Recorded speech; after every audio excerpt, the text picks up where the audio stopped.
Untuk dari Kemenkes ya Pak? Iya silakan Pak. Ya, udah mulai Pak caranya?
Yuk.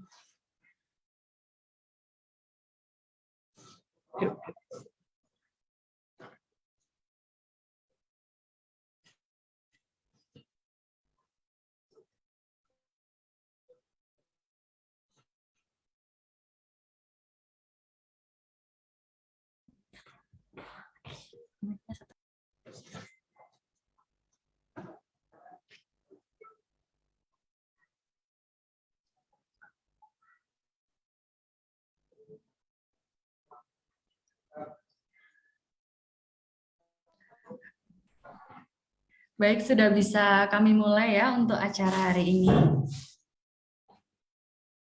Silakan, Mbak.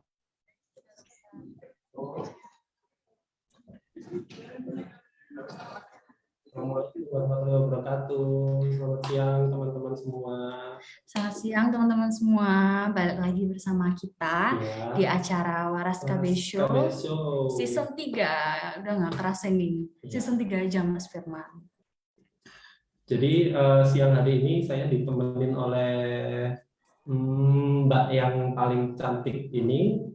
Kemarin kan ditemenin sama Mbak Nadia ya. Mbak Nadianya hari ini absen teman-teman. Jadi digantikan sama Mbak siapa? Bisa kenalan Mbak? Oke, kenalin nama aku Nimatul Isnaini. Teman-teman bisa panggil aku Naina aja. Di sini aku sebagai juniornya Mas Firman. Ya, senior maupun junior sama aja. Kita tetap belajar di sini, apalagi di dunia pertibian. Jadi buat teman-teman juga yang pengen tahu info-info atau ilmu baru di dunia pertibian, sering-sering join live kita nih. Karena banyak banget ilmu-ilmu baru yang memang nggak tahu. Mungkin teman-teman belum pernah tahu sebelumnya.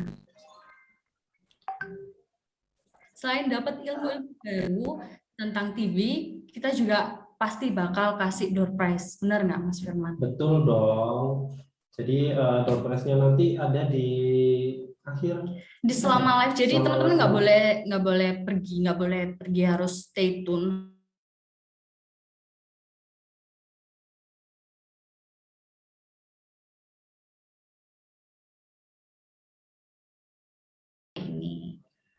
Jadi live hari ini juga bisa disaksikan langsung ya Mbak Naini ya. Ya, kita sambungkan ke Facebook, di Zoom juga bisa, di Facebook juga bisa. Jadi teman-teman kalau mau tanya, mau jawab bisa komen aja di Facebook buat yang gabung di Facebook. Buat yang gabung di Zoom langsung aja. Oke?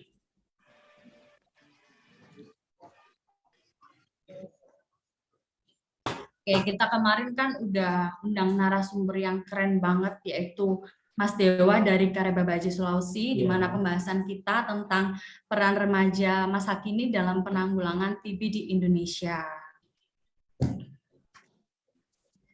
Ya, jadi peran remaja dalam penanggulangan TB di Indonesia itu sangat penting ya Mbak Naini ya. Ya, betul banget. Di mana remaja masa kini kan udah akrab nih Iya. sama teknologi, di mana dapat mengakses info-info tentang TB. Di situ remaja juga bisa aware kalau penyakit TB itu sangat berbahaya. Dengan dibekali dengan pendidikan kesehatan tentang TB, jadi remaja itu tahu apa saja yang harus dilakukan jika orang terdekatnya tuh mengalami gejala TB. Seperti itu. Nah, kemarin kan sudah dari kacamata remaja. Nah, sekarang ini agak beda pembahasannya, yaitu dari kacamata komunitas. Yes. Jadi, temanya yaitu peran komunitas dalam penanggulangan TB di Indonesia. Dan pastinya kita undang narasumbernya ini nggak kalah keren. kece badai. Kece banget, no kaleng-kaleng. Iya, betul. Siapa itu, Mas Firman?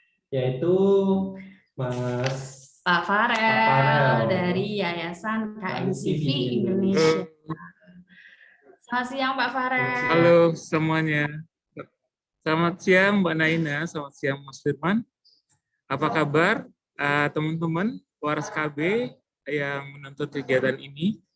Semoga teman-teman semua selalu sehat dan baik dan selalu berupaya untuk eliminasi TBC di Indonesia. Salam buat semua.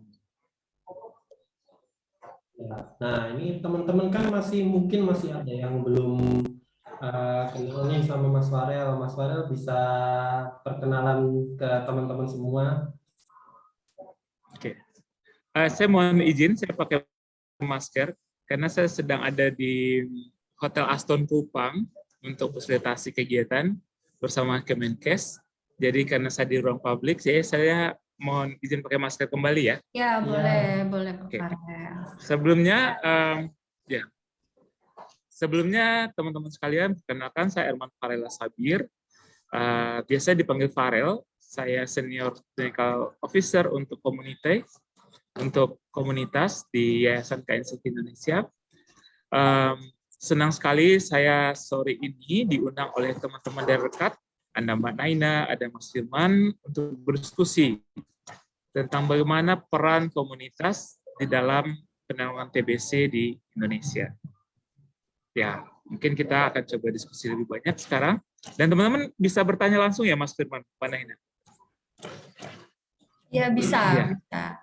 Bisa bertanya langsung lewat chat. Ya, jadi kalau ada mungkin teman-teman yang akan bertanya, caranya mungkin dengan menulis di chat, gitu. Ya, jika yang menulis gabung di ruang lewat chat, Zoom, ya.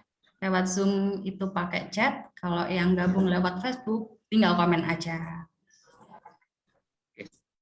Siap, mantap. Silakan, Bapak Ibu sekalian, mungkin kita bisa berdiskusi ya, santai saja. Oke. Nah, sambil menunggu mungkin nanti ada beberapa teman-teman yang mau tanya ya. Ini ada beberapa pertanyaan dari kita nih buat Mas Farel. Nah, kesibukan Mas Farel itu saat ini sebagai apa sih, Mas? Saya tadi sudah sempat dijelaskan senior technical officer untuk community di Yayasan KNCT Indonesia. Jadi saat ini kesibukannya adalah sebagai orang yang bekerja untuk tuberkulosis. Kita lebih pada peningkatan kapasitas daripada organisasi pasien, dari CSO, organisasi sosial kemasyarakatan yang bekerja untuk TBC, juga bagaimana peningkatan aspek komunikasi dan juga untuk membuat inovasi-inovasi baru terkait pelibatan komunitas dalam penanganan tuberkulosis. Pokoknya kegiatanku seputar komunitas. Bagaimana komunitas di program penanganan TB lebih berdaya ke depan. Itu biasanya inovasinya seperti apa sih, Mas? Misalnya. Inovasinya bisa macam-macam. Jadi salah satu kita juga kembangkan sekarang, teman-teman sekalian mungkin pernah dengar ada empati TB, bagaimana pendampingan di program TBCRU bisa berjalan lebih efektif dan lebih efisien. Jadi kita mengembangkan di Yayasan KNCT Indonesia satu tools, satu aplikasi berbasis Android, berbasis smartphone, untuk membantu koordinasi antar pendamping komunitas, baik di organisasi pasien maupun dengan LSM atau organisasi sosial masyarakat yang melakukan pendampingan pasien TBCRU, itu bisa saling berkomunikasi secara real time, maupun tidak hanya dengan sesama pendamping CSO, pendamping pasien dari organisasi pasien, tapi juga dengan puskesmas, dengan rumah sakit, dan juga dengan dinas kesehatan. Karena kita harapkan dengan koordinasi yang baik, makanya pendampingan pasien itu bisa lebih berjalan optimal. Karena apapun, kita ini kan kalau dari komunitas adanya di lapangan ya, benar ya Mas Firman? Iya, betul Mas. Yang tiap hari berhadapan dengan pasien, yang melakukan kunjungan rumah ke rumah pasien, benar ya? Iya, betul. Dan kita berharap sebenarnya karena komunitas ini, teman-teman pendamping komunitas ini yang sehari-hari berhadapan langsung dengan pasien, melalui kunjungan rumah dan sebagainya, informasi yang didapat dari pasien bisa diteruskan kepada penyedia layanan, baik di rumah sakit, inisiasi pengobatan TBCRU, maupun di paskes satelitnya, yaitu puskesmas. Jadi jika terjadi sesuatu dengan pasien yang kita dampingi, informasinya secara real time, secara tepat waktu, di saat yang sama bisa diketahui oleh petugas berobat. Kita harapkan apa? Kita harapkan pelayanan kepada pasien bisa lebih disegerakan, bisa lebih dipercepat. Sehingga kita menghindari terjadi efek-efek samping yang berat ataupun pasien di antara semua pendamping pasien. Itu salah satunya. Ada lagi sekarang kita juga kembangkan namanya Sobat TBC, Sobat TB, pernah dengar? Ya, pernah dengar Mas. Ya, Sobat TB itu adalah aplikasi yang membantu juga komunitas bagaimana mereka screening pada orang-orang yang kontak dengan pasien TBC itu bisa secara real time dilakukan, bisa secara mandiri dilakukan, begitupun screening pada populasi berisiko. Mereka bisa lakukan screening di rumah-rumah, karena sekarang udah COVID ya, masa-masa COVID ya. COVID, interaksi, banyak orang takut kelainan kesehatan, maka dengan Sobat TB, mereka bisa melakukan screening di rumah, lalu informasi itu sampai ke pendamping di komunitas, kader, ataupun pendamping lain, begitupun ke puskesmas. Orang puskesmas, dinas kesehatan langsung tahu siapa saja orang-orang yang melakukan screening di Sobat TB yang hasilnya adalah terduga TBC. Sehingga kita harapkan pelayanan kepada masyarakat jauh lebih cepat. Bisa disegerakan karena informasinya sampai cepat. Ya, itu salah satu beberapa inovasi yang kita lakukan di Yayasan KNCV Indonesia saat ini. Oh ya Mas, empati TB sama Sobat TB itu tadi sudah bisa teman-teman download ya Mas ya di Bisa di Play Store. Di Play Store. Jadi untuk empati TB bisa di-download di Play Store, teman-teman tinggal download saja. Ya, dan bisa digunakan. Bisa melakukan pendaftaran begitu di Sobat TB. Sobat TB sekarang tersedia ada versi untuk Android maupun untuk iOS. Begitupun yang versi untuk website-nya. Kalau untuk website-nya teman-teman tinggal lihat di sobattb.id. Jadi diklik saja keluar, nanti teman-teman bisa melakukan screening langsung. Tapi kalau mau aplikasinya ada di handphone teman-teman, silakan download di Play Store. Gitu ya. Gitu Mas Firman.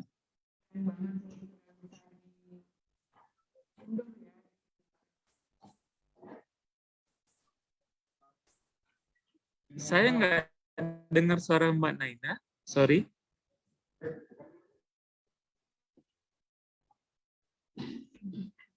Mohon maaf. Pak Farel ke-mute. Iya. Ya, baik. Silakan Mbak Naina. Ya, Mas Farel udah berapa lama sih berkecimpung di dunia pertibian?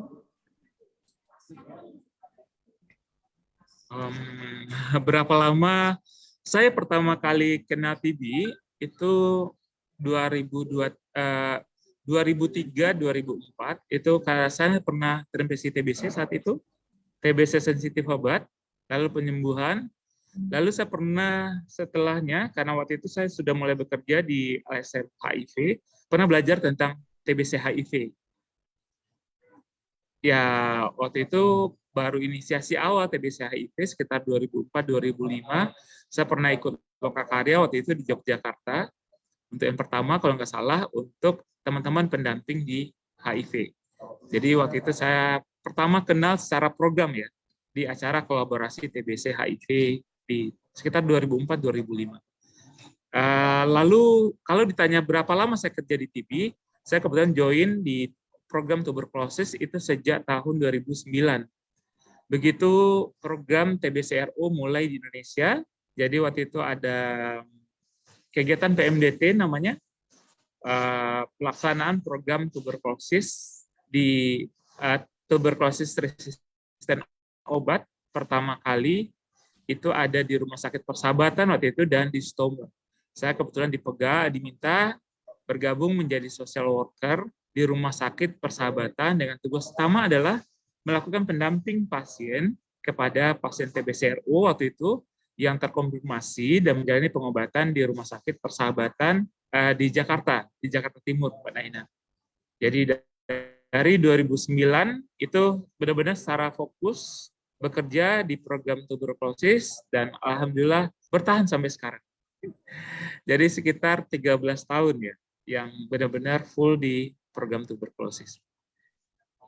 Wah, keren nih. Dari 2004 teman sampai Ya, 2022. Wah, semoga kita bisa ngikutin jejak Mas Farel ya. Iya, amin, amin. Amin, amin. nah, lanjut lagi Mas Farel. Menurut Mas Farel sendiri itu situasi TB di Indonesia itu sekarang seperti apa sih, Mas? Boleh diulang, Mas? Ada gangguan di sini. Ya, menurut Mas Farel sendiri, menurut pandangan Mas Farel, situasi TB di Indonesia sendiri itu seperti apa sih, Mas? Oke. Jadi kalau kita bicara situasi TBC di Indonesia saat ini, kalau sesuai Global TB Report tahun 2021, kita itu negara dengan beban TBC nomor 3 terbesar di dunia. Di bawah India dan China. Dan kita juga masuk negara dengan beban TBC-RO 10 besar di dunia. Dan artinya ini kan kondisi yang cukup, lebih dari 314 orang meninggal setiap hari karena tuberkulosis di Indonesia. Artinya hampir saya seperti pesawat Boeing terbang ke langit kayak Garuda 737, terbang ke langit, terjun bebas ke laut, lalu semua penumpangnya meninggal. Heboh nggak dunia kalau itu terjadi? Pasti heboh ya. Kita udah dengar di Indonesia pernah terjadi berapa waktu lalu dari Surabaya waktu itu ya, ada pesawat yang mau ke Singapura tiba-tiba terjun. Berhari-hari dicari.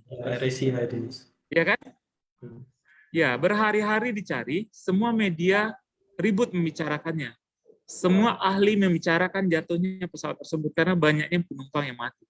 Hari ini karena tuberkulosis lebih dari 300 orang, sama kayak satu pesawat Boeing, terjun bebas meninggal setiap hari di Indonesia. Dan ternyata respon media, respon masyarakat masih sama nggak dengan kasus pesawat jatuh? Sama nggak Manaina? Ternyata enggak ya, nggak sama. Itu menunjukkan begitulah keadaan kita di Indonesia. Tapi syukurnya adalah, kabar baiknya adalah tahun ini baru saja keluar keputusan Presiden Kepres tentang penanggulangan TBC di Indonesia. Ini harapan baik buat kita semua, termasuk buat masyarakat, buat komunitas juga, bahwa ini kita berharap semua sektor di Indonesia bisa lebih sama-sama untuk terlibat, karena memang program TBC ini tidak hanya milik Dinas Kesehatan, Kementerian Kesehatan, tidak hanya milik pemerintah saja, tapi semua pihak, semua OPD, semua komponen masyarakat, termasuk komunitas, perusahaan, private sector, organisasi profesi, akademisi, media, harus sama-sama terlibat. Kita berharap nih, Kepres ini bisa menjadi langkah baru untuk mengkoordinasikan semua dukungan bahwa TB ini adalah everybody business. Urusan semua orang sama-sama kita gotong royong, karena masyarakat kita sudah terbiasa ya bergotong royong. Masyarakat Indonesia terkenal masyarakat gotong royong. Kita berharap semua komponen masyarakat bisa gotong royong untuk sama-sama capai eliminasi TBC di tahun 2030. Itu harapan kita semua. Dan saya berharap juga kita bisa capai dan libatkan semua komponen masyarakat, biar kita dukung pemerintah, upaya pemerintah yang sudah mulai menunjukkan langkah positif ini untuk sama-sama kita kerjakan bareng-bareng untuk eliminasi TBC. Temukan TBC dan obati sampai sembuh.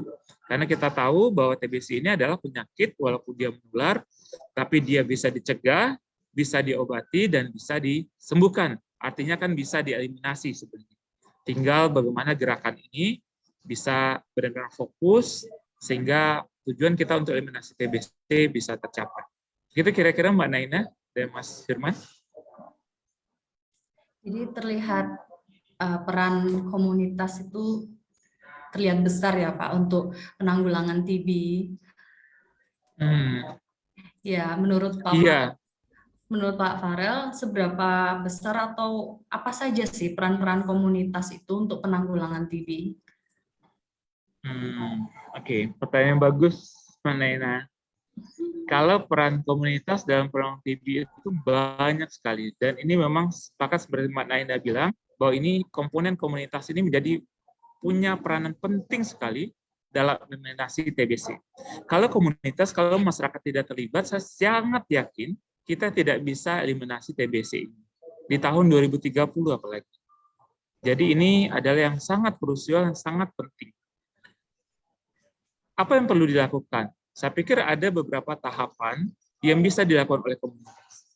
Pertama adalah bagaimana meningkatkan kesadaran masyarakat tentang pentingnya pencegahan TBC, tentang pentingnya pengobatan TBC, dukungan terhadap pengobatan juga, dan juga adalah dukungan untuk pengobatan pasien agar sampai sembuh, dan juga bagaimana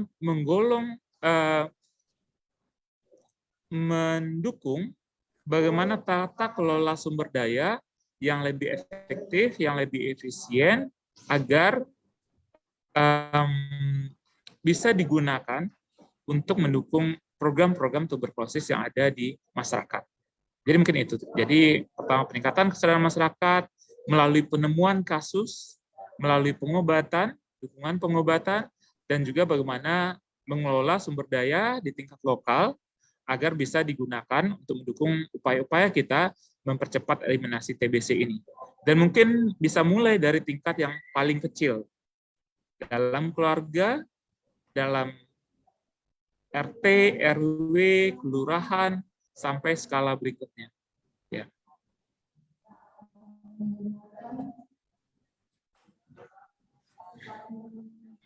Untuk kira-kira yang bisa masuk dalam komunitas TB itu ada orang khusus atau secara random gitu Pak Farel? Yang masuk dalam komunitas TBC itu siapa gitu maksudnya ya? Ya, betul. Kalau yang bisa disebut TBC, yang pertama sekali mungkin menurutku kita bisa lihat lingkarannya, circle-nya. Yang paling terdampak TBC pertama siapa? Pertama tentu saja pasiennya kan? Iya, pasien. Pasiennya itu yang utama. Itu lingkaran yang paling penting. Pelibatan pasien harus menjadi dasar dalam pelibatan masyarakat. Di pusat dalam menurutku adalah orang-orang terdampak TBC. Orang terdampak siapa saja? Bisa saja keluarga kan? Keluarga, ya betul. Nah, karena mereka yang paling terdampak ketika saudaranya, ketika anaknya, istrinya, ayah terinfeksi TBC, maka itu pasti berdampak pada keluarga. Jadi pertama pasien, kedua keluarga, ketiga ada lingkungan tempat pasien TBC tinggal. Lalu masyarakat secara keseluruhan. Jadi kalau saya melihatnya, siapa yang paling utama ya pasien, siapa lagi keluarga. Dan kita pasien harus menjadi prioritas utama kita dalam pelibatan masyarakat. Mohon maaf. Dan jika terjadi pun pelibatan masyarakat secara umum, harus tetap menurutku menempatkan pasien menjadi pusat daripada upaya pencegahan tuberkulosis di Indonesia.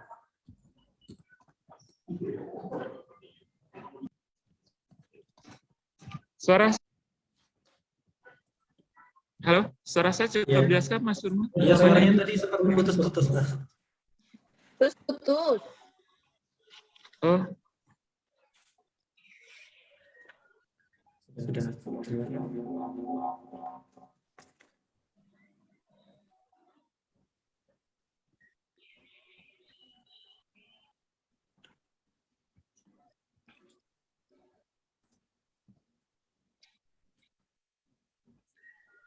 Halo, Mas Farel.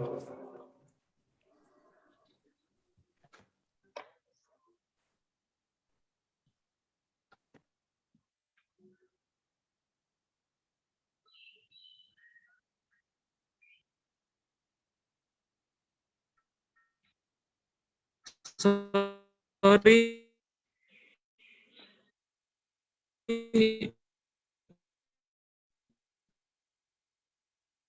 Nggak nyambung.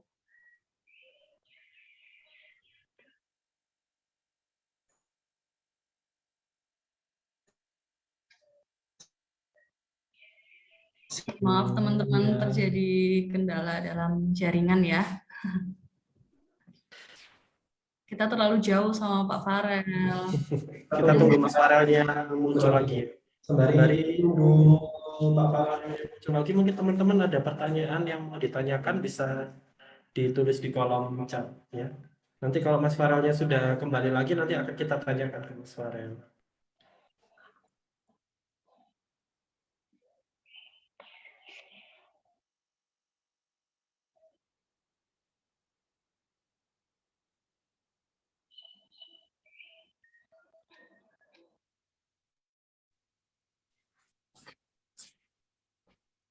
Oke, jadi banyak sekali ya peran komunitas dalam penanggulangan TB, karena dalam penanggulangan TB pemerintah itu nggak bisa bekerja sendirian, harus ada pelibatan masyarakat yang mewakili komunitas untuk menunjang implementasi program di lapangan. Mulai dari penemuan kasus TB baru, seperti tadi udah dijelaskan sama Pak Farel, kemudian melakukan sosialisasi, betul ya Mas Firman, kepada mulai dari anak-anak sampai oh ya. Halo Mas Farel. Suara saya terdengarkah? Iya, Mas, sudah Halo? terdengar, Mas. Iya. Sorry, tadi kayak disconnect jaringannya di sini agak kurang bagus. Mohon maaf, saya pindah keluar. Iya, Iya, nggak apa-apa. Iya. Pak Farel. Kita Lebih lanjut jelas? ya Pak Farel ya. Ya. Saya harus ulang dari manakah? Penjelasan saya terakhir cukup jelas kah? Tadi sempat putus-putus sih Mas, apa mau dijelaskan lagi? Tapi mungkin Oke, boleh. Aku coba ulang ya. Mudah-mudahan poinnya. boleh. Jadi menurutku pelibatan masyarakat siapa saja, menurutku memang dalam penanggulangan TBC, masyarakat yang paling penting terlibat adalah pada circle utama, beneficiaries dalam program TBC, yaitu pasiennya. Karena pasien adalah orang paling terdampak dalam epidemi TBC ini. Karena pasien yang paling merasakan, yang pernah mengalami sakit TBC. Dia yang paling merasakan dampaknya baik secara medis, psikis, sosial, ekonomi, dan lain sebagainya. Jadi pelibatan pasien harus menjadi fokus pada semua orang dalam pelibatan masyarakat. Yang kedua siapa lagi? Yang kedua menurutku ada keluarganya. Keluarga pasien harus terlibat dalam upaya eliminasi TBC. Karena keluarga juga adalah yang juga terdampak sekali ketika ayah, keluarga dari pasien, ketika seorang ayah, seorang ibu misalnya terinfeksi TBC, maka anak-anaknya menjadi terdampak. Jadi pelibatan anak-anak harus menjadi fokus kita bersama. Bagaimana mengupayakan pencegahan maupun pengobatannya, memitigasi jangan sampai ada terjadi dampak dari sakit TBC ini dari anggota keluarga berdampak pada keluarganya, pada kesejahteraan keluarganya. Ini juga perlu, jadi pelibatan keluarga juga menjadi penting. Dan selanjutnya pada circle berikutnya itu masyarakat secara luas. Dan semua komponen masyarakat, siapapun itu, seperti tadi saya bilang, akademisi dan lainnya, perlu kita libatin. Media termasuk juga perlu kita libatin untuk sama-sama bagaimana mengupayakan beberapa hal tadi sebelumnya. Peningkatan kesadaran masyarakat, penemuan kasus, pengobatan agar pasien sembuh, dan juga bagaimana pengelolaan sumber daya upaya-upaya untuk mendorong makin banyak sumber daya yang diberikan untuk program TBC, baik dari pemerintah maupun dari sektor swasta ataupun filantropi. Karena tanpa biaya pun, tanpa pendanaan pun, maka kegiatan-kegiatan masyarakat tidak akan pernah bisa berjalan dengan baik. Gitu Mas Firman, Mbak Naina. Oh iya, jadi kebanyakan komunitas TB itu pasti yang lebih banyak penyintas TB-nya ya Pak ya? Penyintas Iya. sama keluarga. Oke, lanjut. Iya. Baik, kita kan tahu nih Mas bahwa komunitas TB di daerah itu kan semakin berkembang kan ya sekarang. Dan kita tahu bahwa setiap komunitas itu pastinya memiliki kapasitas yang berbeda-beda. Nah, bagaimana itu kita menyikapinya? Minimal bisa membuat sebuah komunitas itu bisa dikenal di lingkungan daerahnya sendiri. Terkait komunitas, pertanyaan gimana Mas? Komunitas yang berbeda, bagaimana menyikapinya? Seperti itu kah? Ya, kan sekarang komunitas TV di daerah itu kan sekarang kan makin berkembang, Mas.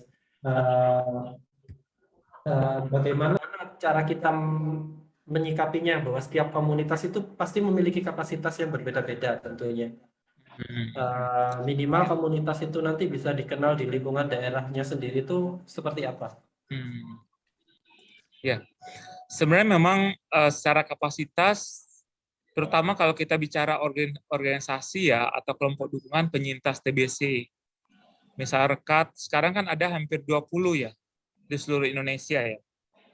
Mungkin kita berharap ke depan makin banyak lagi lahir organisasi-organisasi seperti Rekat ini, organisasi-organisasi penyintas TBC. Dan untuk itu, isu kapasitas seperti Mas Firman tadi bilang, memang perlu kita cari jalan keluarnya. Cara jalan keluar untuk peningkatan kapasitas, ya perlu lebih banyak ada investasi untuk peningkatan kapasitas teman-teman. Ada lokakarya, ada pelatihan yang disediakan oleh pemegang program siapapun, baik pemerintah maupun dari organisasi sosial kemasyarakatan yang saat ini berjalan, misalnya PR, GF, dan dukungan dana baik dari donor dari luar negeri maupun dalam negeri untuk sama-sama memperkuat komunitas, untuk sama-sama menyediakan anggaran untuk pelatihan, untuk lokakarya, untuk pendidikan atau bimbingan teknis kepada komunitas agar lebih berdaya. Agar kapasitasnya pelan-pelan harus naik. Karena kita tahu penyintas ini kan macam-macam ya. Ada yang hanya secara pendidikan cukup bagus. Ada yang S2 misalnya, kayak Mbak Ani. Ada juga kadang-kadang tamatan SMP, SD. Yang mungkin pengalaman organisasi juga masih kurang. Sehingga bagaimana mengelola satu kelompok, itu juga menjadi isu. Ya, mengelola satu kelompok kan butuh keahlian juga. Keahlian berorganisasi, mengatur tata kelola, menyusun alur, bagaimana alur koordinasi yang baik, bagaimana berkoordinasi dengan baik, maupun pencatatan pelaporan. Itu semua mungkin masih perlu dipelajari. Tapi menurutku itu bukan sesuatu yang tidak mungkin. Jadi adanya organisasi pasien, adanya kelompok komunitas yang berdaya, yang mandiri, yang secara kapasitas mumpuni, itu bukan tidak mungkin. Itu sangat-sangat bisa. Caranya gimana? Ya pelatihan. Dari sisi teman-teman anggota organisasi pasien pun, yang mantan pasien pun, harus mau belajar agar diri. Karena kalau bagaimanapun disediakan pelatihan, tapi kalau teman-teman tidak fokus untuk belajar, tidak fokus untuk peningkatan kapasitasnya, maka kapasitasnya juga tidak akan meningkat. Pengalaman saya misalnya, saat di KNCV beberapa tahun yang lalu, kita lakukan banyak serial pelatihan, akhirnya ada muncul tuh champion-champion yang ternyata bagus. Yang akhirnya bisa berdaya, baik di program nasional maupun di internasional. Kita lihat, kalau beberapa tahun yang lalu tuh sebelum ada organisasi pasien, kita jarang tuh melihat pasien Indonesia ada di level global. Saat ini sudah ada Mbak Paran misalnya dari PTA, ada Mbak Ani dari Rekat. Karena secara kemampuan itu berada bisa bekerja dengan organisasi jaringan internasional sesuai dengan posisi masing-masing. Itu kan menunjukkan tuh pelan-pelan kapasitas meningkat. Asal ada investasi untuk menciptakan misalnya 100 Mbak Ani baru gitu. Kalau Jokowi kan ada ya 100 destinasi wisata baru gitu. Coba bayangin kalau kita bisa ciptain 100 Mbak Ani baru, 100 Paran baru misalnya, 100 Budi Hermawan baru, atau siapa champion organisasi pasien yang bagus di Indonesia gitu, yang bisa melakukan tata kelola organisasi, yang mulai memberanikan diri untuk mengelola program sendiri. Ini kan luar biasa saya pikir ya. Dan upaya-upaya itu tetap harus didukung. Dan saya juga berharap ke depan makin banyak lagi organisasi di luar sana yang memiliki pendanaan baik dari donor maupun dari organisasi secara nasional, begitupun dari Kementerian Kesehatan terutama, untuk lebih melibatkan organisasi pasien, melibatkan penyintas TBC yang ada di organisasi pasien untuk mendapatkan kesempatan berkembang melalui pelatihan tentu saja, lokakarya, melalui pertemuan-pertemuan dan sebagainya, sehingga pelan-pelan mereka percaya diri, mereka berani untuk terlibat dalam program penanggulangan TBC. Kira-kira seperti itu dariku, Mas Firman, Mbak Naina.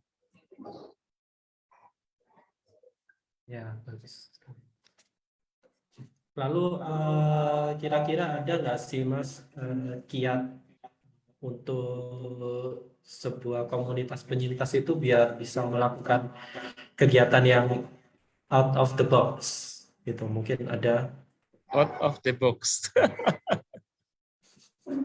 Oh ya, aku belum bicara ya. Aku pun berasal dari teman-teman penyintas juga. Dan saya dulu, ini untuk cerita ya, saya dulu tuh sebelum bergabung di NGO, saya dulu juga pasien.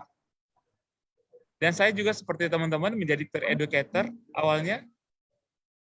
Dan lama-lama, ya, alhamdulillah bisa dipercaya untuk pegang menjalankan program juga, untuk memberikan bimbingan teknis juga kepada teman-teman yang lain. Jadi saya pikir mudah-mudahan nanti lebih banyak lagi orang-orang yang pernah menyintas TBC yang bisa ini. Pertanyaan tadi apa, Mas Firman?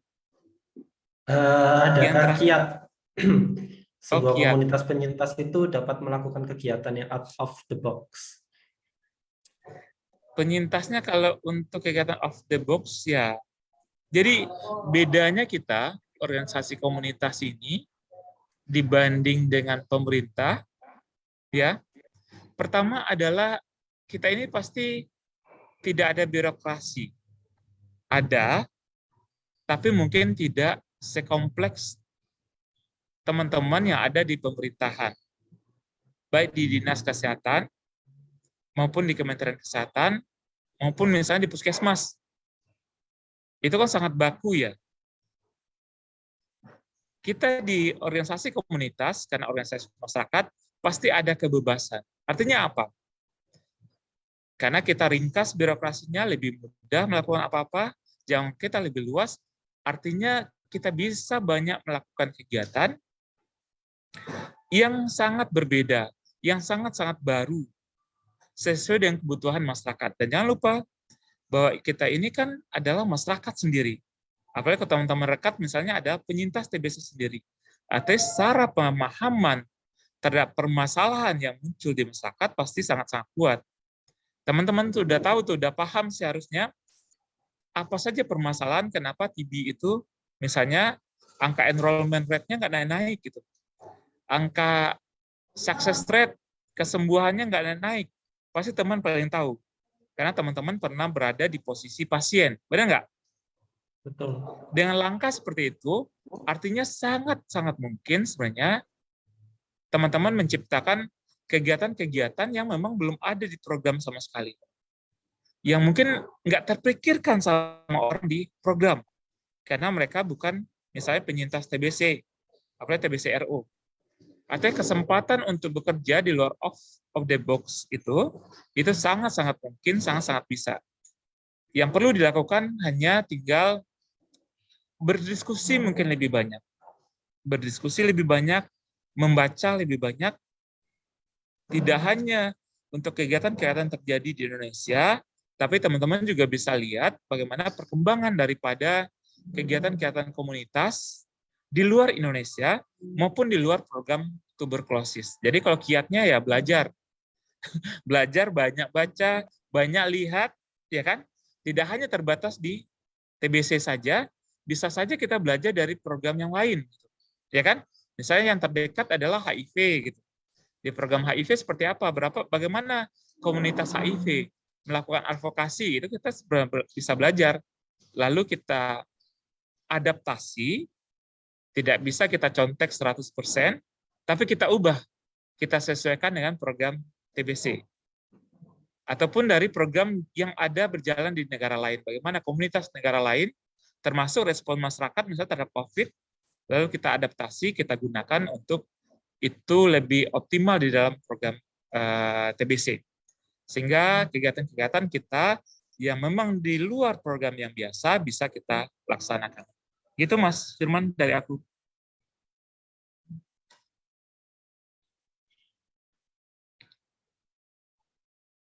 Ya, kiatnya itu pokoknya harus tetap belajar, banyak membaca. Karena membaca itu semakin banyak membaca, semakin banyak kita tahu. Itu ya Mbak Naina ya. Benar sekali Mas Firman. Benar banget, betul banget Mas Firman. Oke. Ya.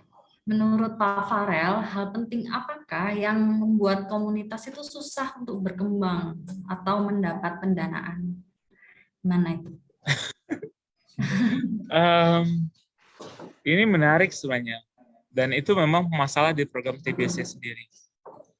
Pertama adalah menurutku, ya, hambatan pertama adalah masalah legalitas. Karena banyak organisasi pasien, misalnya penyintas TBC di Indonesia, itu belum legal. Karena kalau teman-teman belum legal, belum ada akte notaris, belum ada surat keputusan SK dari Kemensos, dari Kemenhukam, pasti akan susah untuk dipercaya untuk mendapatkan pendanaan. Itu pertama, legalitas itu pertama. Lalu apalagi masalahnya? Masalah kedua adalah trust, kepercayaan. Kepercayaan dari donor. Dan untuk kepercayaan ini, memang kadang susah gampang. Karena teman-teman adalah organisasi baru, misalnya, komunitas ini baru inisiasi organisasi baru, banyak orang masih menunggu dan melihat bagaimana perkembangannya. Misalnya pengalaman saya misalnya di CSR kemarin untuk bantu beberapa organisasi pasien misalnya, banyak CSR kadang masih ragu. Organisasi ini kalau dibiayai kira-kira bisa mempertanggungjawabkan pembiayaan yang diberikan nggak? Karena itu penting sekali nih, akuntabilitas. Karena ketika orang menitipkan dananya kepada satu organisasi, itu bukan dana yang hibah yang harus hilang begitu saja, tidak ada audit sama sekali. Jadi dana yang masuk seberapa besar kecil pun, itu harus dipertanggungjawabkan. Makanya, untuk organisasi yang pernah mendapatkan dana, maka pertanggungjawabkanlah pendanaan itu serinci dan sedetail mungkin. Walaupun yang dititipkan cuma dana misalnya 500.000, 1 juta. Karena nanti ketika orang sudah mempercayakan ke teman-teman, dana 100.000, 1 juta, kalau teman-teman dianggap akuntabel, bisa dipercaya, pembukuannya jelas dan transparan, maka angka berikutnya mungkin lebih besar. Benar ya? Iya, betul. Tapi kalau diberikan 1 juta, tidak bisa mempertanggungjawabkan bagaimana mereka orang akan berikan 10 juta, atau 100 juta, atau 1 M. Jadi mulailah setransparan mungkin. Nah itu jadi hambatan tuh. Banyak organisasi pasien yang saya kenal, tidak hanya di TBC, di HIV, kurang pintar mengelola dananya. Kurang transparan. Bisa jadi ini masalahnya macam-macam Mas Firman, tanpa kita mendiskreditkan ya. Bisa saja dari sisi kapasitas, mungkin niatnya baik, tapi kapasitas untuk membuat laporannya tidak ada yang bisa. Akhirnya tidak bisa terlaporkan dengan baik. Tidak bisa tercatat di pembukuan dengan baik bagaimana pertanggungjawaban terhadap pendanaan itu. Dan saya sudah melihat banyak organisasi pasien yang berkembang menjadi kuat, tapi banyak juga yang runtuh, yang hilang. karena tidak adanya pendanaan, tidak adanya pertanggungjawaban terhadap pendanaan yang diterima. Atau yang banyak juga terjadi adalah ada masalah di internal organisasi. Saya berkali-kali bilang kepada teman-teman, kadang-kadang masalah itu datang malah setelah pendanaan ada. Kalau organisasi pasien nggak ada dana, akur. Lancar semuanya, guyup. Seia sekata. Begitu program ada, ribut. Perebutan duit. Merasa itu jatah semua orang harus dibagi-bagi. Itu banyak terjadi. Di banyak organisasi, nggak hanya di TBC maupun di yang lain. Jadi hal-hal seperti itu menurutku itu juga tantangan tuh yang perlu kita selesaikan di organisasi. Jadi menurutku transparansi itu harus dibangun dalam organisasi. Itu juga harus diperbaiki kualitasnya sehingga itu menjadi teman-teman bisa eligible, bisa dipercaya. Kalau teman-teman sudah dipercaya, maka hal lainnya, kepercayaan itu sudah meningkat, trust-nya sudah terbangun, maka dana, pendanaan itu akan bisa berkembang. Kita melihat misalnya kalau di HIV itu banyak organisasi yang bagus, misalnya kayak Spritia, tiba-tiba ada jaringan di semua provinsi menjadi PR. Itu karena mereka ya bisa mempertanggungjawabkan pendanaan, bisa dipercaya oleh orang lain. Dan kita di program TB harusnya bisa belajar dari hal seperti itu. Lalu apalagi? Menurutku hal lainnya adalah ya terkait juga adalah jejaring. Karena jejaring ini juga penting sekali. Jejaring ini tidak hanya di level area teman-teman bekerja, tapi bisa di nasional maupun di global. Itu juga perlu kita bangun sama-sama. Bagaimana teman-teman misalnya direkat punya jaringan tidak hanya di organisasi di kota Surabaya, Jawa Timur, tapi bahkan di nasional maupun di global. Karena jejaring itu katanya makin banyak teman, banyak rezeki ya. Ya kan? Ya, Jadi betul. berusaha perbanyak teman, perbanyak jaringan, maka rezeki, dana itu akan datang berikutnya. Itu sih menurutku. Bisa pengalaman dewasa ya. Ya. Iya, Mas. Ini pertanyaannya sulit sekali. Enggak dong. Ini kayak pertanyaan S2 gitu deh.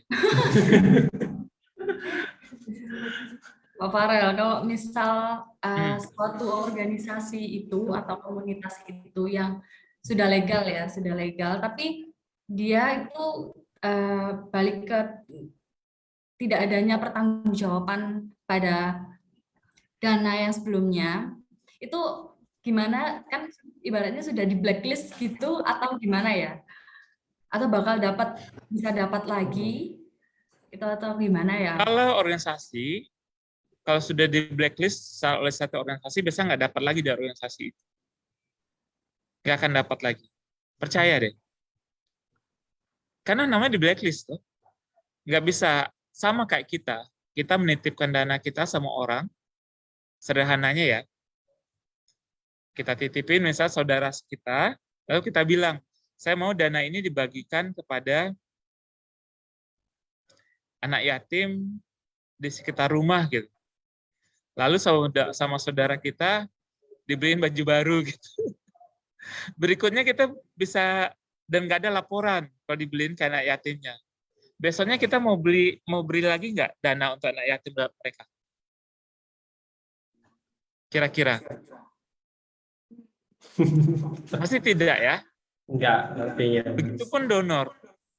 Donor itu juga seperti itu, Mbak Nania, Mas Firman. Kalau mereka sudah percaya pada satu organisasi, bikin program, jalankan program ini, kita sudah janji kita akan lakukan A, B, C, D, E, lalu pada akhir kita nggak terlaksana. Mereka biasa akan minta justifikasinya apa. Bisa saja satu program tidak terlaksana, itu biasanya sering terjadi juga. Nggak masalah. Tapi harus ada penjelasannya mengapa itu tidak terjadi. Tentu saja penjelasan yang masuk akal ya, yang bisa diterima. Penjelasan yang juga bukan mengada-ngada. Istilah anak muda sekarang ngadi-ngadi. Ngadi-ngadi lu nih. Bukan ngadi-ngadi. Ini jadi kalaupun ada alasan, itu alasan yang benar yang bisa. Karena situasi tertentu yang menyebabkan apa yang kita janjikan kepada donor itu tidak bisa dilakukan. Tapi kalau kita tidak lakukan itu, tidak ada laporannya, justifikasinya tidak ada dari dana yang kita terima, maka cenderung habis itu pasti tidak akan bisa lagi mendapatkan dana tersebut. Paling tidak dari donor. Tapi jangan lupa, donor ini pun kadang-kadang saling berkomunikasi. Kalau kita di blacklist oleh satu donor, kadang donor lain juga tahu. Hati-hati, jangan masuk tuh organisasi itu. Nah, ini terjadi seperti ini. Itu udah jadi kayak bisik-bisik tetangga di lingkungan tertentu. Baik di global maupun di nasional. Pengalamanku seperti itu. Iya. Paham sih, ternyata kayak gitu ya. Emang harus menjaga amanah. itu penting Ya, banget. amanah. Amanah itu penting banget, bener, Mbak Naina. Amanah itu penting banget buat satu organisasi. Amanah penting sampai 7 kali 10 kali pun harus dibilang itu yang paling penting. Harus menjadi organisasi yang dipercaya. Kalau kita dipercaya, maka biasanya cenderung akan berkembang. Tapi kalau kita sekali melangkahi tidak bisa dipercaya, maka setelahnya cenderung akan mati pelan-pelan. Organisasi apapun. Saya sudah melihat tuh berapa jaringan nasional pun, misalnya di HIV pengalaman, karena saya dulu juga pernah di program HIV, itu yang juga tiba-tiba mati. Dulu ada juga organisasi ini, satu organisasi nasional, populasi kunci gitu, ODIF di nasional, yang tiba-tiba mati, ya salah satunya karena hilangnya kepercayaan daripada partner, daripada donor terutama. Kayaknya ada yang bertanya di ruang chat. Iya. Mau kita bahas? Ini mau dibahas sekarang. Boleh dibahas sekarang. Atau ada lagi pertanyaan kah? Aku serahkan pada moderator ya. Aku ikut. Saya boleh tanya enggak ini? Oh, Mas Rofi mau tanya langsung. Boleh Mas Rofi, monggo Mas Rofi tanya. Monggo. Selamat pagi menjelang berbuka puasa, Mas Fir. Pak Nadia. Semangat pagi, Mas Rofi. Semangat pagi. Ya, mohon maaf. Semangat kita harus tetap pagi ya. Ya, semangat pagi. Iya. Gini loh, Mas. Semakin asik perbincangannya, semakin tergugah saya untuk menanyakan seberapa pentingkah peran pendamping itu sendiri dan apa sih yang kita bicarakan selama ini pendamping dan peranan penting yang seperti apa yang harus kita lakukan sebenarnya gitu, Mas Farel. Begitu, Mas. Terima Ini kasih. maksudnya pendampingan pasien kah, Mas Rofi? Oh iya, pendampingan pasien maksud saya. Pendampingan sebaya maksudnya ya? Ya, Dari penyintas TBC RW. Dari penyintas. Ya, betul sekali. Terima kasih banyak Mas Rofi. Kalau ditanya, seberapa penting sih pendampingan dari penyintas TBC RW? Kalau menurut saya, sangat penting. Saya masih ingat, begitu saya bekerja di program TBC RW ini tahun 2009 itu, saat itu belum ada organisasi pasien TBC sama sekali di Indonesia, Mas Rofi. Dan begitu saya edukasi, karena saya waktu itu social worker di Rumah Sakit Persahabatan, banyak pasien bilang, oh ya, Mas Farel enak aja ngomong, Mas Farel kan nggak sakit. Mas Farel kan minum obatnya nggak 20 butir, nggak 15 butir kayak saya. Ya Mas Farel kan enak. Karena nggak ngalami apa yang saya alami. Nggak ngalami nih kaki Mas Farel bengkak. Ada yang ngomong gitu sama saya. Mas Farel enak ngomong nyuruh kita minum obat teratur. Mas Farel nggak ngerasain efek sampingnya. Nggak ngerasain bolak-balik ke rumah sakit gimana capeknya. Tiap hari dulu kan tiap hari ya harus ke rumah sakit. Belajar dari sana, makanya Kak Peer Education gitu aku sangat tertarik dan akhirnya kita coba waktu itu dengan peta mulai inisiasi, dan saya sangat percaya permasalahan dari pasien TBC RU, terutama kalau kita bicara TBC RU, itu hanya bisa selesai dengan pasien TBC RO sendiri. Artinya apa? Artinya kalau Mas Rofi tadi tanya ini penting sekali. Permasalahan TBC RO tidak akan selesai kalau nggak ada pendamping dari penyintas TBC RO. Kenapa? Kenapa? Spiritnya pertama. Kalau pendamping, saya tidak menyadakan ya orang-orang yang bersemangat untuk mendampingi pasien. Saya nggak mengesampingkan kok ada kader-kader yang luar biasa mendampingi pasien, tapi itu saja tidak cukup.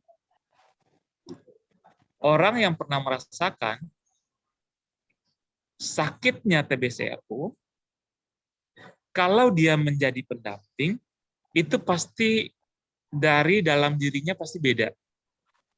Hatinya pasti beda.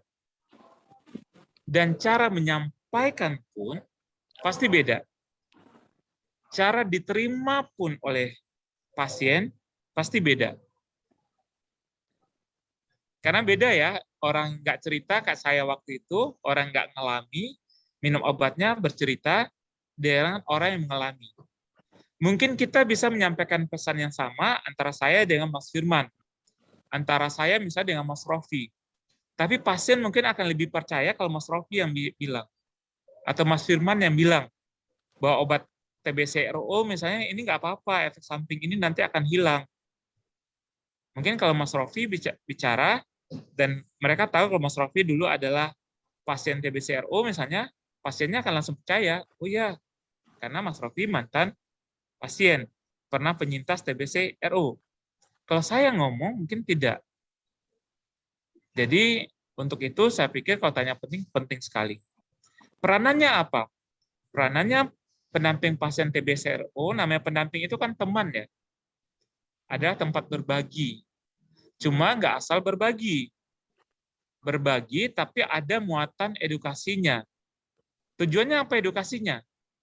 Bagaimana pasien yang terkonfirmasi bisa enroll pengobatan, lalu kalau dia berobat, bagaimana dia patuh pengobatan sampai sembuh, itu tujuan komunikasinya, dan kalau dia sudah sembuh, maka bagaimana dia bisa mempengaruhi masyarakat di sekitarnya, agar juga bisa melakukan screening TBC, menjalani pemeriksaan TBC, diagnosis TBC, dan juga upaya pencegahan lainnya, dan juga jika terkonfirmasi mau menjalani pengobatan sampai sembuh. Itu saja. Karena penting banget tuh, makin banyak penyintas TBC RU ini berani bicara ke masyarakat bahwa saya penyintas TBC RU dan sekarang saya sembuh dan sekarang saya berdaya, maka masyarakat akan semakin percaya, masyarakat akan makin tertarik untuk menjalani pengobatan TBC RU juga. Jadi saya sangat berharap penyintas yang menjadi pendamping itu tetap didorong dan tetap menjadi bagian utama dalam mekanisme pendampingan pasien TBC RO di Indonesia. Dan ini juga sesuai dengan Juknis ya, ada Juknis pendampingan pasien TBC RO. Salah satu komponennya adalah pendampingan melalui role model dari mantan pasien atau dari penyintas TBC RO yang memang sudah berhasil melewatinya dan berhasil sembuh. Itu, Mas Rofi, mudah-mudahan bisa menjawab. Ya, terima kasih Mas Farel atas jawabannya begitu mantap. Dan apa masih boleh berlanjut untuk bertanya ini, Mas? Nggak apa-apa, Pak Rofi, tanya aja. Saya lanjutkan pertanyaan selanjutnya, Mas Farel ya. Silakan Mas Rofi, silakan Mas Rofi. Ya, begini Mas, memang kita kan di Gresik ini kan semua mantan penyintas. Lah di dalam berorganisasi pun kami sangat-sangat minim. Bahkan kami memang rata-rata tamatan S3, SD. Oh mantap dong Mas. SD, SMP, SMA maksudnya Mas. Nah, di situ kami sangat-sangat memang kesulitan banget ketika apa ya ketika ada program atau apa ya, dapat program itu, kami cara pengelolaannya pun memang sangat ya memang nggak tahu, memang belum mengerti lah. Nah, nanti itu ke depannya kita itu kan memang berniat memang pengen mengadakan pelatihan lah. Untuk pelatihan tersebut itu kita menginisiatifnya itu gimana, Mas? Begitu. Maksudnya gimana, Mas Raffi? Untuk pelatihan seperti apa maksudnya? Ya, pelatihan kami kan memang dari SDM kan memang kurang lah, Mas. Memangnya S3. Iya. Jadi untuk kita berlatihnya itu, kita itu mengadunya itu dari mana? Maksudnya minta pelatihannya itu kita kan di gitu. daerah Oke. kan. Iya, jadi untuk ya nggak mungkin kan pendanaan kita kan nggak mungkin kan kita itu patungan kan, Mas. Nah, maksudnya Oke. itu kita pengen berlatih, tapi untuk dana pelatihan dan lain-lain tersebut kan kita butuhlah di Gresik itu. Nah itu gimana, Mas? Jadi gini, Mas Raffi. Petir di Gresik bergabung dengan Pop TV Indonesia kah? Iya, betul. Ya. Pertama, menurutku mungkin Mas Raffi karena adalah anggota Pop TV Indonesia, maka harus berkoordinasi dulu dengan Pop TV Indonesia sebagai jaringan induk. Coba tanya sama pengurus di Pop TV Indonesia, apa saja yang bisa diikuti oleh Petir sebagai anggota. Karena kan ada hak anggota adalah juga pemberdayaan ya. Dan bagaimana ada organisasi di nasional, salah satu perannya adalah bagaimana bisa memperkuat kapasitas dari anggotanya, yaitu organisasi-organisasi yang ada di daerah masing-masing. Saya pikir langkah strategis utama adalah bagaimana koordinasi dengan organisasi induk dari organisasi pasien yang di nasional, yang menjadi ininya tempat Petir bernaung, ya. Karena kalau di nasional pasti jaringannya lebih luas ya, lebih terhubung kepada banyak sumber daya, kayak PR misalnya, PRGF, baik PR Kemenkes maupun PR STPI Penebulu kalau saat ini yang dananya tersedia. Ke USAID kata Mas Firman, Pak Budi Hermawan pasti jaringan banyak, USAID kemanapun. Maka ini harus didorong, harus dikoordinasikan oleh Mas Raffi ke Pop TV Indonesia. Apa yang bisa dilakukan? Kita butuh ini nih. Bisa nggak Pop TV bantu untuk menghubungkan teman-teman? Karena ini peran Pop TV nih untuk memperkuat organisasi Petir atau organisasi anggota yang lain. Itu satu, langkah strategi satu. Yang kedua adalah Mas Raffi harus banyak berjejaring. Kalau Petir kan organisasi baru ya. Jadi banyak berkontak kepada organisasi apapun, terutama tentu saja di TB misalnya, di TBC, di program TBC, organisasi komunitas di HIV misalnya, untuk bekerja sama bareng-bareng, bikin kerjasama, bikin rencana, duduk bareng, coba gali, ada nggak mereka kegiatan yang kira-kira bisa membantu peningkatan kapasitas juga buat Petir dan anggotanya. Lalu dengan Dinas Kesehatan juga bisa. Petir sudah ada badan hukum kah? Ya. Mas Raffi, mohon izin. Kemarin sih mau mengajukan, Pak, tapi belum sampai ke Kemenhumham, cuma sampai di provinsi aja, kita berhenti.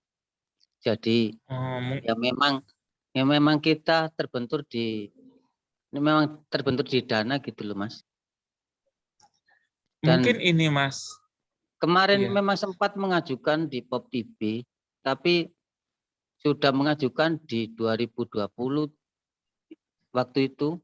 Tapi kemarin yang dapat malah terbesar yang baru berdiri dan di legalitas sama Pop TV. Kita nggak tahu kapan dikasih programnya gitu, Mas Farel.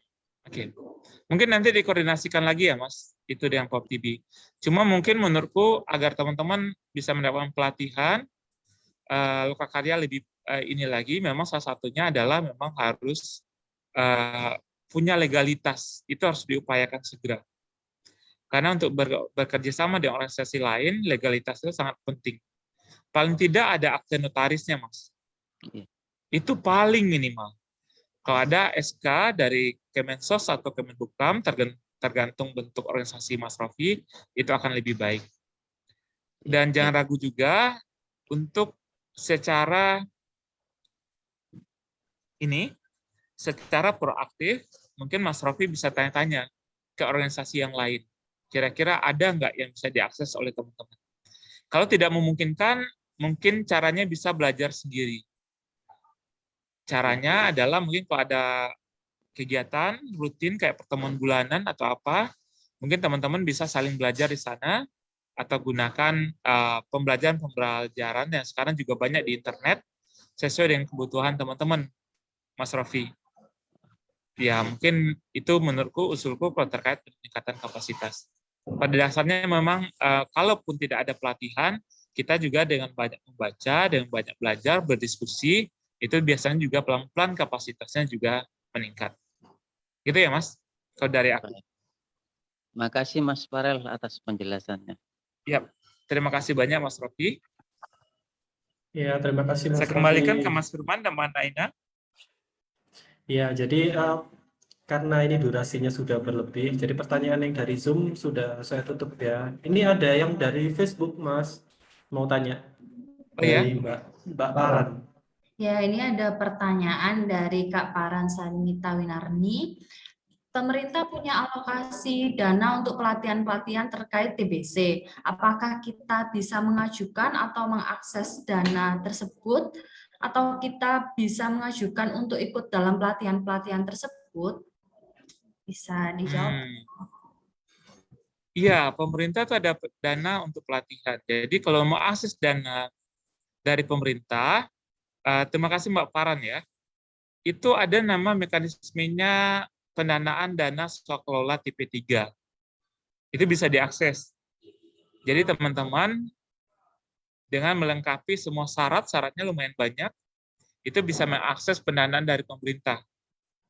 Baik sebagai fasilitator yang menghandle pelaksanaan pelatihan itu melalui subkontrak, itu bisa dilakukan. Cuma memang teman-teman harus siapkan dulu kapasitasnya. Lalu lengkapi semua syarat-syarat yang digunakan. Syarat utamanya kembali lagi, itu adalah, pertama adalah ada badan hukum tentu saja. Punya pengalaman, punya sumber daya. Sumbernya harus ada. Kalau punya pelatihan, berarti teman-teman, kalaupun tidak ada orang dalam organisasi yang punya kapasitas sebagai trainer pelatihan, maka harus disiapkan adalah siapa orang yang punya kapasitas itu, yang punya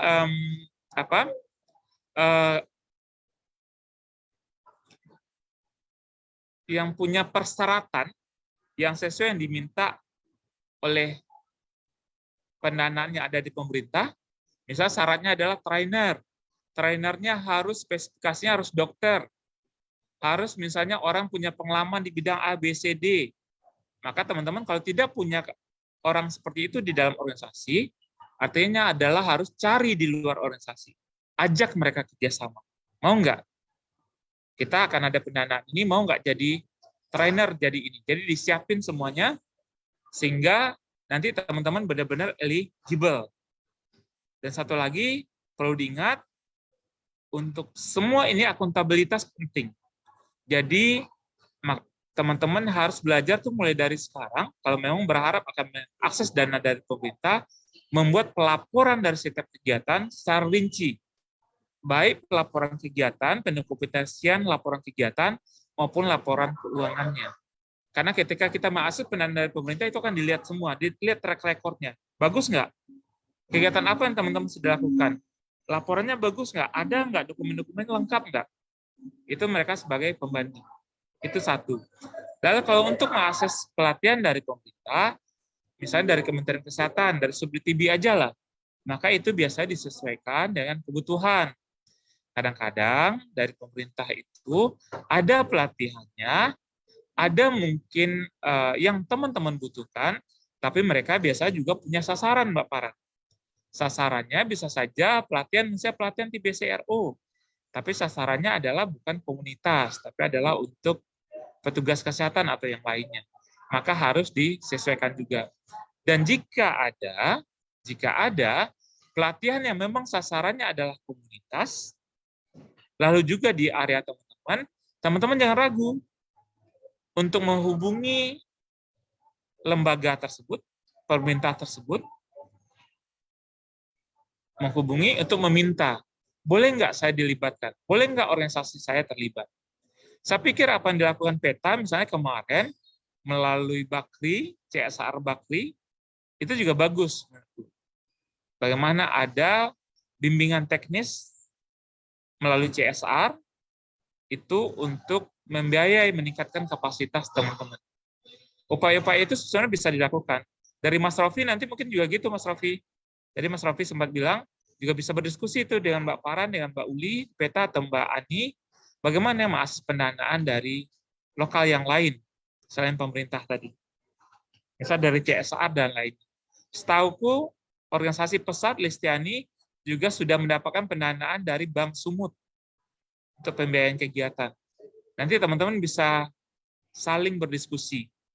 Saya pikir banyak organisasi pasien sekarang sudah lumayan maju, sudah lumayan banyak bisa mengakses macam-macam, dan sebenarnya yang dibutuhkan teman-teman adalah bagaimana teman-teman saling berjejaring ya, saling berkomunikasi satu sama lain, agar bisa saling belajar dan menguatkan diri secara bersama-sama. Gitu. Itu dariku, Mas Firman, Mbak Naina. Baik, terima kasih Mas Farel. Mbak Paran sudah terjawab ya pertanyaannya oleh Mas Farel.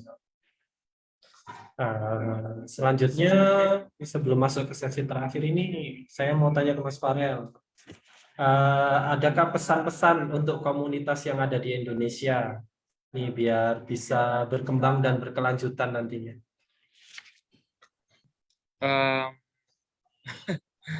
Menurutku, pesanku sama teman-teman komunitas, terutama penyintas TBC di Indonesia, hanya satu, rapatkan barisan,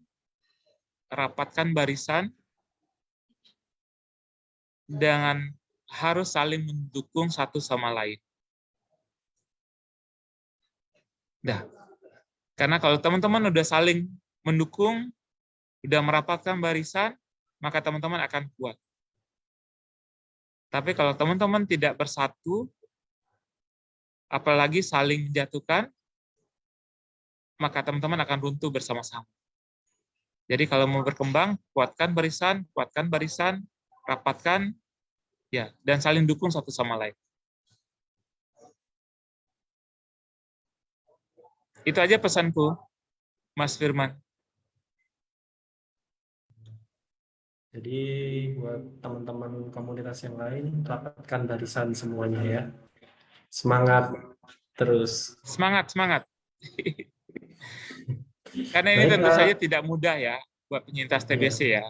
Pasti ini tidak mudah buat kita semua untuk makin ini terlibat dalam program ya. Terutama membangun kepercayaan itu ya, bahwa organisasi pasien itu mampu melaksanakan program-program TBC baik dalam segala hal, baik dalam penemuan kasus, pendampingan, dan sebagainya. Mampu berperan, memberi kontribusi positif. Dan untuk itu kita harus saling dukung satu sama lain.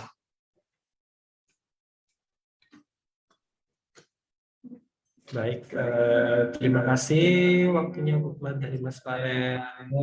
Saat ini lagi sesi yang ditunggu teman-teman ya, giveaway di pembagian. Ya, jadi kita akan bertanya kepada Kita teman-teman. kasih pertanyaan ke viewers nih, kawan-kawan semua yang bisa jawab nanti dapat giveaway. Apa intinya Mbak? Giveaway-nya saldo OVO atau GoPay ya, untuk 6 orang pemenang. Pertanyaan yang pertama Mbak Nadia. Apa nih? Ini boleh ya, semuanya itu jawab di Zoom boleh, di Facebook juga boleh. Gampang banget pertanyaan dari kita. Yang pertama, oke, apa tema live? Maaf. Apa tema live Waras KB Show pada siang hari ini? Yo, langsung jawab. Boleh aja. ikut nggak? Kalau Pak Farel mah Langsung bisa menang jawab nanti. semuanya dong. Dijawab semua sama Mas Farel. Iya. Ya, langsung jawab aja. Ini gampang banget. Nanti ini Ayo teman-teman jawab, teman-teman. Lumayan tuh Oppo. Iya, GoPay, dapat GoPay. Sudah ada yang jawab belum? bisa buat beli takjil buat buka puasa. Jawab. Ini kita kasih waktu apa gimana, Mas Firman? Kasih waktu. Karena durasinya juga sudah terlalu panjang. Ya mungkin nanti kita kolek sendiri ya. Siapa pemenang-pemenangnya?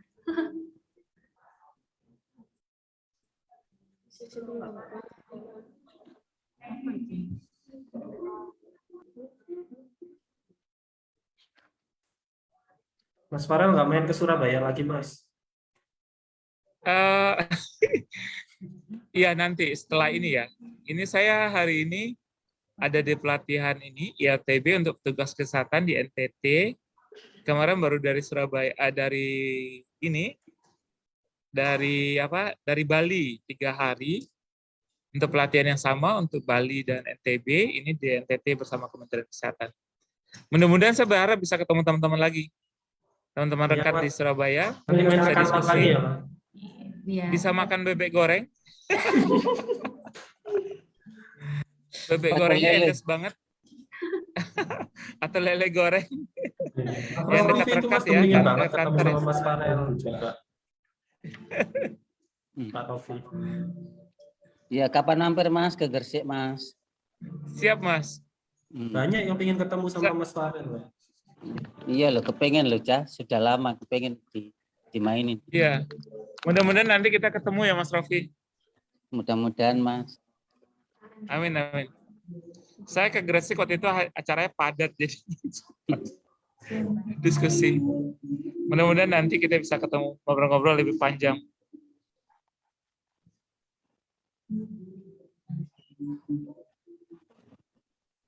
Nah, ternyata Sudah ada yang tadi menjawab sudah belum, ada Kak? yang jawab ya. Pertanyaan yang pertama tadi sudah ada yang jawab, ternyata sudah ada pemenangnya. Siapa yang menangkah? Siapa yang menang? Itu pemenang rahasia ya, Pak Farel. Nanti akan Oh, diumumin. rahasia. Oh, nggak diumumin sekarang. Saya pikir Oh, diumumin enggak. sekarang. Nanti langsung di DM sama kamu. Ya, pemenangnya nanti langsung di DM. Terus ya besok kita upload semuanya. Live-nya. Aku boleh kasih pertanyaan nggak? Nanti aku yang kasih hadiah lewat teman-teman dekat. Gimana? Hadiahnya 250.000. Hadiahnya 250.000. Ya, boleh, Mas, boleh. Boleh? Iya. Teman-teman nggak boleh jawab. Boleh. Ini jawabannya lewat mana? Di chat juga ya? Lewat ini aja, lewat aplikasi aja, lewat Facebook atau IG-nya. Terserah yang sekarang. Sama kayak Iya, sekarang di aku kasih YouTube juga pertanyaan. boleh, di Nanti Facebook rekan juga yang boleh. tentukan siapa pemenangnya, aku yang transfer. 250.000. Wah, Aku. Ayo semangat. banget jawab. Ya, jawab. Pertanyaannya dulu. Ya, Ya, pertanyaan dulu. tahu nggak singkatan ILTB? ILTB. ILTB. Udah itu aja. Ayo, nggak boleh ILTB. googling ya, nggak boleh googling. Ya, aku serahkan ke teman-teman dekat ya. Nanti kasih tahu aku ya, aku yang transfer. Kasih. Iya, Mas. Langsung komen guys. Ini hadiahnya ini spektakuler.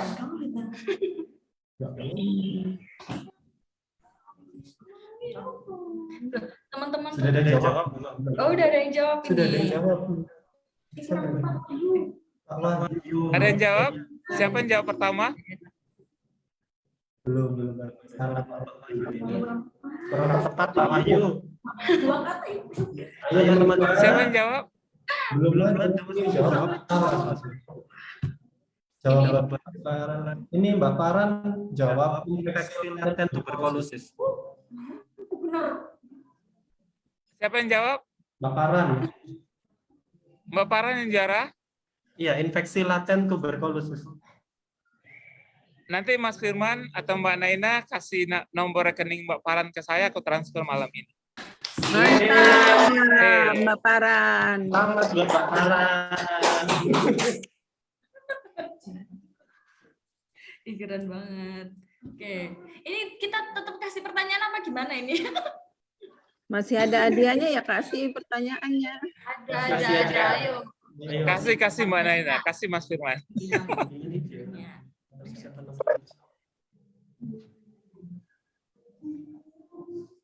Oke, pertanyaan selanjutnya. Ibu, Ini dari rekat ya, dari Waras Kabes. Pertanyaannya gampang. Ibu. Siapa nama lengkap narasumber sore kita hari ini? Waduh, orang top masa nggak tahu? Gampang saja pertanyaannya. Mesti tahu ya. Suara siapa itu? Gampang banget. Kayaknya saya boleh buka Oh, Bu kamera. Jenny. Apa kabar Bu Jenny? Baik, Mas Farel. Sorry. Emang sore ini sinyalnya kurang bagus nih. Kadang hilang, kadang enggak. Nah, Tahu view kurang lengkap jawabannya.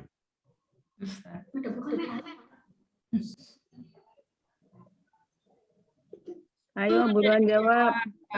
Pak Wahyu menjawab Herman Farela Danir Kurang. KKN. Kurang tepat Pak Wahyu.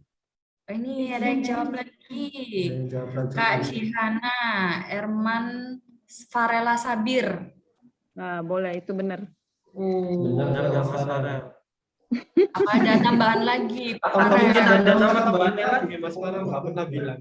Atau ada Udah lengkap apa masih kurang tuh Mas Farel? Udah lengkap Mas Firman? Sudah. Sudah, alhamdulillah.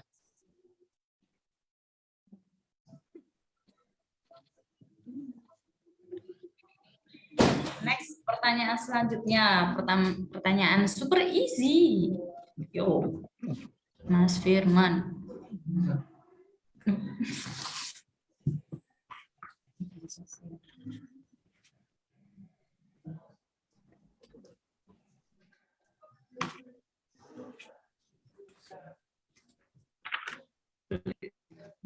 Oke, pertanyaan selanjutnya ini juga gampang. Mas Farel saat ini bekerja di organisasi apa namanya? Di situ ada di background Zoom-nya. Sudah ada Jawabannya juga. sudah ada. Ayo, teman-teman. Ini di Zoom itu ya, nggak ada yang jawab ya. Di Facebook rame nih. Sudah ada yang jawab. Yang di Facebook rame, banyak yang jawab. Kok gitu ya? Sari. Pak Oh iya. Wahyu menjawab yayasan KNCV aja.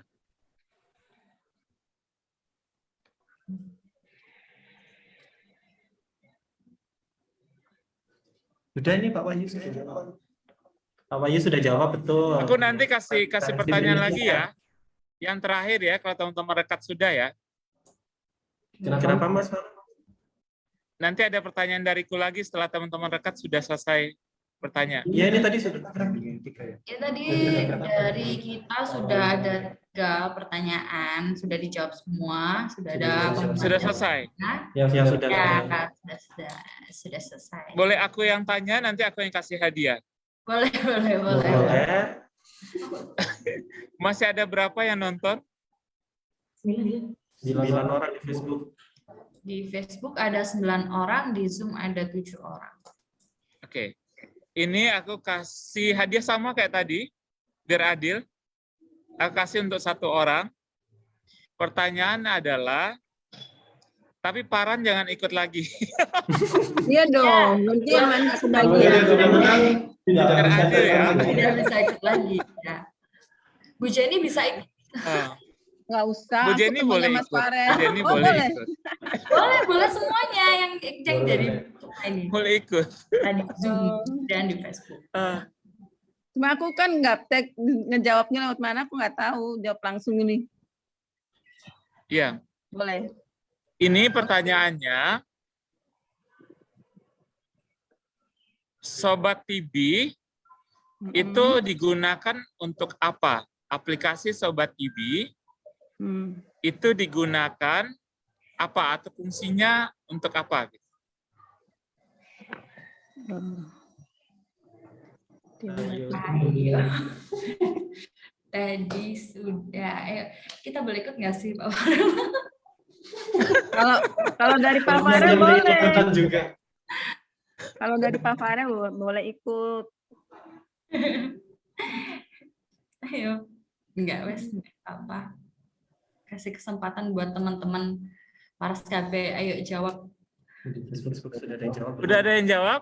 Di Facebook belum. Belum ada yang jawab. Nah, yang di Zoom ini boleh jawab lewat chat ya. Aplikasi Sobat TB fungsinya atau digunakan untuk apa? Tuh, jawab. Boleh. Coba jawab lagi apa? Ayo. Kata Mbak Taran, nggak boleh sih aku jawab lagi ya Pak. Mau jawab lagi. Jangan, kasih yang lain, kasihan. Ini Udah ada yang jawab. ada lagi jawaban dari Kak Sabrina Zata. Main jawabannya. Aplikasi untuk mendeteksi dini secara mandiri. Benar nggak itu, Pak Farel? Apa? Aplikasi untuk deteksi dini secara mandiri. Deteksi dini apakah? Belum lengkap. Oh, Belum lengkap ternyata. Belum lengkap. Ayo yang lain, ini kesempatan emas. Ayo jawab. Hampir betul tapi belum lengkap. Saya maunya lengkap. Oh, mau yang Karena lengkap. deteksi dini apa? Kan harus ada ya. Ya. Boleh diperbaiki? Ayo, tinggal nambah dikit. Ayo, siapa cepat? Yuk. Ini Mbak Sabrina jawab lagi. Ya. Kayaknya Udah dibenerin jawab. lagi deh. Dan lagi Apa? sama Kak Jawabannya Sabrina. apa, Mas? Aplikasi untuk deteksi dini TB secara mandiri. Oh, 100 aku kasih. Nanti nomor rekeningnya kasih ya ke aku ya. Wah. Selamat teman-teman. Selamat semua. Selamat. Oh, nggak kerasa kita udah 30 menit lebih ya. Iya. Sudah jam setengah. 30 menit lagi. Udah jam berapa tuh? 16.30 berarti udah lebih 1 jam ya? Iya. Oke. Baik teman-teman. Kita sampai di sini lokakaryanya sampai malam. Ini masih ada di kelas. Berarti kita bisa sudahi kegiatan kita sore ini masih Iya. Mbak Daina. Yep. Oke, terima kasih Pak Farel untuk waktunya dan bonus-bonusnya tadi. Terima kasih sudah Terima ikut. kasih banyak. Saya tunggu nomor rekeningnya ya. Malam ini lah saya Ya. transfer, nanti saya kirim ke rekat buktinya. Terima Oke, kasih. sip. Mantap Pak Farel. Teman-teman Waras KB yang sudah join di live kita, ikut meramaikan acara kita. Kita tutup pada acara hari ini. Ya. Baik, tapi jangan lupa ya nanti di akhir bulan ini ada lagi live lagi di Instagram sama Facebook lagi. Jadi teman-teman bisa gabung lagi dengan episode yang berbeda dan menarik lagi. Baik, terima kasih semuanya. Terima kasih. Acara hari ini ya. Terima kasih. Terima kasih. Assalamualaikum warahmatullahi Selamat wabarakatuh. sore. Assalamualaikum. Terima kasih teman-teman. Terima kasih banyak.